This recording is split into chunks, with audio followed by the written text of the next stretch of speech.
Hola, ¿cómo andan? ¿Todo bien? Bienvenidos, bienvenidas, bienvenidas a mi canal. Soy Cami. Me pueden encontrar como Tía Pami en TikTok, donde suelo reseñar libros y charlarles sobre mi vida literaria. Y ahora estoy tratando de compartirles en este formato en YouTube un poquitito más de lo que me apasiona o me interesa. Hoy les quiero contar un poco cuáles son mis frases subrayadas de El año del pensamiento mágico de John Didion, un libro que he recomendado mucho, que de todo lo que he leído de duelos es mi favorito realmente. Y quiero leerles hoy todas las frases que he subrayado o ver si llego a leerles todas o al menos una gran mayoría.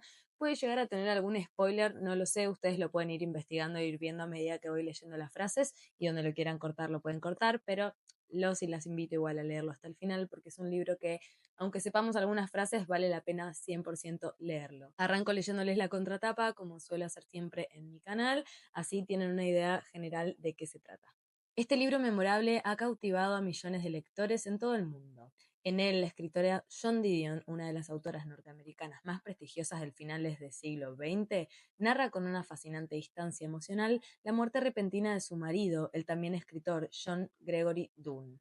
Este libro tan breve como intenso es por consiguiente una reflexión sobre el duelo y la crónica de una sobreviviente. El año del pensamiento mágico obtuvo el National Book Award en 2005. Llena de detalles y una deslumbrante honestidad, un retrato indeleble de la pérdida y el luto. Michiko Kakutani, de New York Times. Un acto consumado de valentía literaria, una escritora reconocida por su claridad que nos permite entrar en su mente mientras ésta se nubla por el luto. Lev Grossman, Time. Este libro llegó a mis manos gracias a Leila Guerriero, que lo recomendó en Escape a Plutón, y se lo voy a agradecer siempre porque es uno de mis libros favoritos, sin dudas. Abrí la puerta, vi a aquel soldado con uniforme de gala y lo supe inmediatamente. Esto decía la madre de un chico de 19 años muerto por una bomba en Kirkuk en un documental de HBO que citaba a Bob Herbert en la edición matina de The New York Times del 12 de noviembre de 2004. Pero pensé que si no lo dejaba entrar, él no me podría comunicar, y de esa forma no habría sucedido, nada de todo aquello habría sucedido. Y el soldado no paraba de decirme, señora, tengo que entrar, y yo no paraba de decirle, lo siento, pero usted no puede entrar. Me pregunté qué se le permitiría a una mujer nada fuerte, venirse abajo, necesitar calmantes, gritar. Recuerdo que pensé que necesitaba hablar de aquello con John. Por mucho que sea repentina o accidental, la muerte siempre nos avisa con antelación de su llegada. Ni el médico ni sus amigos ni los sacerdotes, estos últimos ausentes y olvidados, saben tanto del asunto como él. Solo el hombre que agoniza sabe cuánto tiempo le queda. Durante ese periodo determinado que denominamos duelo, es como si estuviéramos en un submarino, en silencio sobre el lecho oceánico, sintiendo las cargas de profundidad, a veces cercanas y a veces lejanas, que nos azotan con recuerdos. Sensaciones de angustia somática que se presentan en forma de oleadas entre 20 minutos y una hora cada una. La sensación de tener un nudo en la garganta, dificultad para respirar, necesidad de suspirar y una sensación de vacío en el abdomen, falta de potencia muscular y una intensa angustia subjetiva que se describe como tensión o dolor mental. Siento al despertar el telón de la noche, no el día. Necesitaba estar sola para que él pudiera volver. De hecho, se ha escrito mucho sobre la capacidad que tiene el dolor por la pérdida de un ser querido de trastornar la mente. La persona que experimenta el duelo está de hecho enferma, pero como su estado mental es tan común y nos resulta tan natural, al duelo no lo denominamos enfermedad. Para expresar con mayor exactitud mi conclusión, debo decir que durante el duelo el sujeto atraviesa un estado maníaco-depresivo, modificado y transitorio, y lo supera. ¿Cómo podía volver John si le sacaban los órganos? ¿Cómo iba a volver si no tenía zapatos? Desde niña me habían enseñado que cada vez que surgían problemas había que leer, aprender, resolver los interrogantes y acudir a la literatura especializada. Toda información era control. Aprendí que las reacciones inmediatas más frecuentes a la muerte son el shock, el no sentir nada y la incredulidad. La gente que ha perdido hace poco a un ser querido tiene una expresión peculiar, que tal vez solo reconocen quienes han visto esa misma expresión en su propia cara. ¿Por qué seguía yo haciendo hincapié en que era normal y que no lo era, cuando ya nada lo era? Todo está yendo normal y cuando uno menos lo espera se va toda la mierda. Un día normal y corriente, y de golpe, muerto. Recuerdo que pensé que el médico se equivocaba, porque mientras Dominique estuviera en una cama de aquella UCI, estaba viva. Era incapaz de mantenerse viva sin asistencia, pero estaba viva. Ahí había una distinción clara. Cuando le apagaran el respirador artificial, solo sería una cuestión de minutos que los sistemas dejaran de funcionarle y se muriera. La distinción estaba más que clara. La muerte no escribía dejando poca marca, no escribía con lápiz. Porque no creía en la resurrección del cuerpo, pero aún así creía que, si se daban las circunstancias adecuadas, John volvería.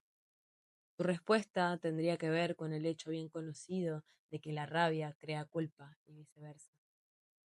En todos y cada uno de los casos lo que me había impresionado era lo indefensos que se los veía, como si estuvieran desnudos, lo frágiles que estaban, tal como entiendo ahora, lo inestables que estaban. El noveno año había vuelto a casa en unas vacaciones en Yosemite para enterarse de que su tío Stephen se había... En un undécimo año se había despertado en casa de Susan a las 6:30 de una mañana y se había enterado de que habían asesinado a Dominique. La mayoría de la gente a la que conozco en la West Lake ni siquiera conocen a nadie que se haya muerto, dijo ella. Y desde que estoy aquí, yo ya tuve un asesinato y un suicidio en mi familia. No sé qué onda con decir esas palabras, pero como que siento que pierde mucho la gracia, así que bueno, ya veremos qué sucede. Me di cuenta que desde la última mañana de 2003, la mañana después de que él muriera, yo había estado intentando ir atrás en el tiempo, rebobinar la película. El dolor de una pérdida por un ser querido resulta ser una situación que nadie conoce hasta que llega a ella. Si la muerte es repentina, podemos suponer que nos quedaremos en shock, pero no nos esperamos que ese shock sea aniquilador, que nos trastorne tanto el cuerpo como la mente. Podemos suponer que no nos quedaremos postrados, inconsolables, enloquecidos por la pérdida, pero no esperamos enloquecer literalmente, convertirnos en mujeres muy fuertes, que están convencidas de que su marido va a regresar y le van a hacer falta sus zapatos. En la versión del dolor por la pérdida de un ser querido que nos imaginamos, el modelo es la curación. En ella siempre prevalece cierto progreso. Los peores días serán los primeros. Nos imaginamos que el momento que nos supondrá la prueba más dura será el funeral y que después vendrá esa hipotética curación. Cuando nos imaginamos el funeral, nos preguntamos si acaso conseguiremos superarlo, si estaremos a la altura de la situación, si mostraremos esa fortaleza, que invariablemente se menciona como la reacción correcta a la muerte. Suponemos que tendremos que ser fuertes en ese momento. ¿Seré capaz de saludar a la gente? ¿Seré capaz de salir de escena? ¿Seré capaz siquiera de vestirme ese día? No tenemos forma de saber que el problema no será ese. No tenemos forma de saber que el funeral en sí será anodino, una especie de regresión narcótica en la cual nos vemos envueltos en el cariño de los demás y en la gravedad y el sentido de la ocasión. Ni tampoco podemos conocer por anticipado, y aquí reside la diferencia esencial entre el dolor por la muerte de un ser querido tal como nos lo imaginamos y tal como es en realidad, la ausencia indeterminable que vendrá después, el vacío que es justamente lo contrario del sentido, la sucesión implacable de momentos durante los cuales afrontaremos la experiencia del sinsentido mismo. Te falta una sola persona y ya ves el mundo vacío, escribió Philippe Ariès en propósito de esta aversión en Historia de la muerte en Occidente, pero ya no tenés derecho a decirlo en voz alta. De hecho, quienes han perdido un ser amado tienen razones de peso para sentir lástima de sí mismos y hasta una necesidad apremiante de hacerlo. Únicamente los supervivientes a una muerte se quedan solos, de verdad. Creo que estoy empezando a entender por qué el dolor por la muerte de un ser amado se parece a la intriga, escribió C.S. Lewis tras la muerte de su mujer. Viene de esa frustración de todos aquellos impulsos que habían llegado a ser habituales, pensamiento tras pensamiento, sensación tras sensación, acto tras acto, tenían como objeto a H, y ahora su objeto desapareció. Por puro hábito sigo poniendo la flecha en la cuerda y luego me acuerdo de que tengo que dejar el arco. Había muchos caminos que llevaban a H. Yo tomé uno de ellos. Pero ahora en medio de ese camino hay un puesto fronterizo infranqueable. Con tantos caminos que había antes, ahora solo quedan callejones sin salida. Soy escritora. Para mí imaginar lo que alguien diría o haría es tan natural como respirar.